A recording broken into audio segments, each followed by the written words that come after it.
Hello everybody. In this video we are going to take a look at um, how to do two-sample hypothesis testing with proportions. So this is where we are dealing with categorical data. So let's look at this one. Jet is an average watcher of tennis competitions. She wants to compare the proportion of professional tennis players that hit a one-handed backhand comparing from June 2019 to May 1999. Jet suspects that on average June 2019 has a different proportion of one-handed backhand than that of May 1999. She wishes to test at the significance level of 2%, so she randomly selected professional tennis players from each of the years and recorded their backhand type. Here's the data that she collected. So let's go ahead and copy in this data. Copy. And we can paste this raw data into our table. So we just do paste special, go ahead and click OK. And we see over here that we have kind of a date and we have our backhand type. And if we scroll down in our scenario, these scenarios will make sure that they tell you which one is group 2 and which one is group 1. So group 1 is going to be June of 1999. So we're just going to have to hit equals and we'll do, June of 2019. There we go. And then we'll do May of 99. There we go. And the trait that we are interested in is equals is just this one-handed backhand. And we're going to hit equals there. Now, if we notice that our descriptive statistics, have all been taken care of right in here. And we can now just copy these descriptive statistics. Be sure that we do a left click and copy. Right click and copy. And then we're going to do a right click and we're going to paste as values right down here. So pi 1 minus pi 2, we're going to say is equal to 0. And we need to read our scenario to see if we think it's greater than, less than, or different. And here, our key word here is just, they say different. So we're going to use a not equal symbol. And the last thing that we need to know is our alpha value, and that is of 2%. So we're going to do 0.02, and we can hit enter. And if we take a look at this, the dashboard has now computed everything that we need in order to do our calculations. Let's go ahead and grab our flowchart real quick. So if we're doing two-sample hypothesis testing, the very first thing that we want to know is let me scroll out just a little bit, is our data type. And we are dealing with categorical, so we're looking at a difference of true proportions. So we have two different populations, right? We have this group from 2019 and a group from 1999. And the parameter is the true proportion of one-handed backhand players between the two different years. Okay, we already did our null and our alternative hypothesis, and we were able to establish our alpha level here in step 4.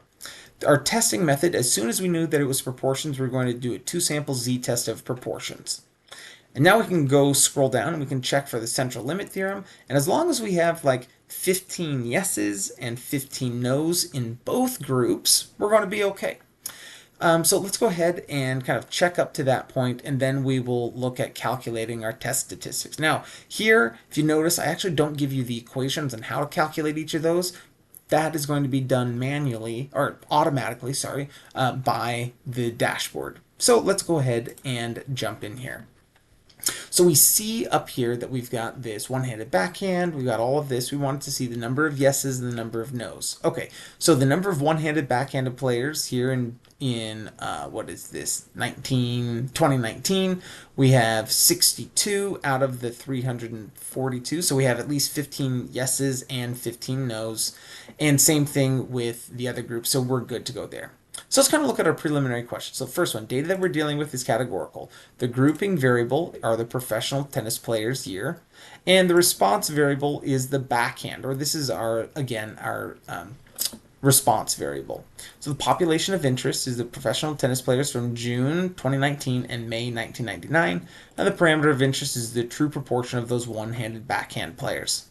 Okay, so which method should we be using? It's a two-sample test for a difference in proportions. And because of this, we are going to be using a z distribution. You can also use chi-squared, but I really teach this using z.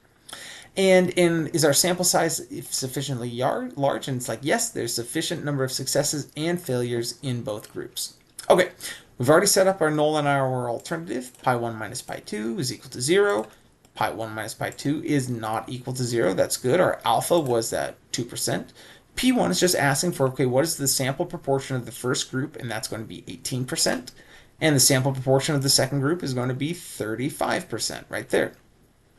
Okay, so here it's going to say it's looking for you to select the correct test statistic, and we want a z statistic or chi-squared. We're doing this with z, and the answer is going to be this negative 4.61. So it's right there. There's our test statistic for the z-score.